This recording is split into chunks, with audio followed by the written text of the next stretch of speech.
আসসালামু আলাইকুম, welcome back to video diaries. অনেক দিন পর আজকে একটা ব্লগ আপলোড করতেছি। আসলে আমি এত বেশি লেজি যে কেন ব্লগ আপলোড করি না আমি নিজেও জানি না। তো এটা হচ্ছে গ্রামের বাড়িতে। আমি কিছুদিন আগে আমাদের গ্রামের বাড়িতে গিয়েছিলাম। তো আমি আমার মেজো আপু শ্বশুর বাড়িতে গিয়েছিলাম। তো হঠাৎ করে একদিন আমার দুলাভাই সন্ধ্যাবেলায় কাঁকড়া আনছিল। আর যেহেতু আমার কাঁকড়া অনেক বেশি ভালো লাগে, তো আমার আপুর শাশুড়ি সুন্দর করে এগুলাকে ধুয়ে ফ্রেশ করে আমার আপুকে দিছে ভুনা করার জন্য। তো আমার আপু সুন্দর করে চলে গিয়েছিল ভুনা করতে। চলেন তাহলে একদম ইজি ওয়েতে কাঁকড়া ভুনার রেসিপিটা দেখিনি। প্রথমে আমার আপু একটু তেল দিয়েছিল। তো তেলটা যখন গরম হয়ে গেছে এর মধ্যে তেজপাতা, দারচিনি আর এলাচ দিয়ে দিয়েছিল। এগুলাকে একটু ভালো করে নেড়ে চেড়ে নিচ্ছিল। এরপর এর মধ্যে দিয়ে দিয়েছে পেঁয়াজ কুচি, এরপরে দিয়ে দিয়েছে টমেটো কুচি, এরপরে দিয়ে দিয়েছে কাঁচামরিচ কুচি। আপনারা যতটুকু ঝাল খাবেন ততটুকুই দিবেন। আমার আপু একটু ঝাল বেশি দিয়েছে কারণ আমরা একটু ঝাল বেশি খেতে পছন্দ করি। এরপরে এগুলোকে ভালো করে নেড়ে চেড়ে নিচ্ছিল যাতে এগুলো সিদ্ধ হয়ে আসে। এরপর এখানে পরিমাণ মতো লবণ দিয়ে দিয়েছিল। লবণ দিয়ে আবার একটু ভালো করে নেড়ে চেড়ে নিচ্ছিল যাতে লবণটা ভালো করে মশলার মধ্যে মিশে যায়। এরপর মশলাগুলো সিদ্ধ হওয়ার জন্য কিছুক্ষণ অপেক্ষা করব। আসলে আমার অনেক দিন ধরে বাড়িতে যাওয়ার অনেক ইচ্ছা ছিল, কিন্তু আমি কোনো না কোনো কারণে যেতে পারছিলাম না।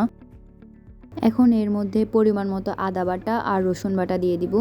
আমার মতো কে কে গ্রামের বাড়িতে যেতে ইচ্ছুক বা কার কার গ্রামের বাড়িতে যেতে ভালো লাগে অবশ্যই আমাকে কমেন্ট করে জানাবেন। আর আমার গ্রামের বাড়ি আমার কাছে কেন জানি অনেক বেশি ভালো লাগে। আসলে সবারই যার যার গ্রামের বাড়িতে যেতেই ইচ্ছা করে, কিন্তু আমরা যারা শহরে থাকি তারা কোনো না কোনো কারণে যেতে পারি না গ্রামের বাড়িতে। সব সময় কোনো না কোনো সমস্যা লেগেই থাকে।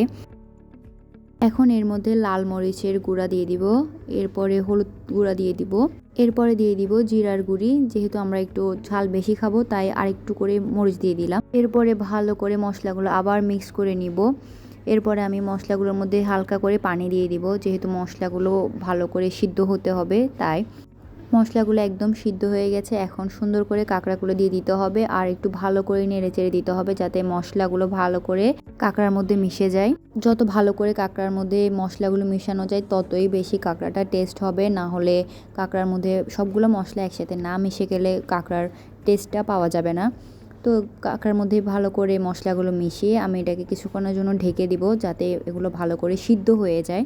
যতক্ষণ পর্যন্ত না কাঁকড়াগুলো সিদ্ধ হয় ততক্ষণ পর্যন্তই ঢেকে রাখতে হবে। আসলে আমি টাইমিংটা দেখি নেই যে কতক্ষণ ধরে ঢেকে রাখলে কাঁকড়াগুলো সিদ্ধ হয়ে যাবে, তো তাই আমি জানি না।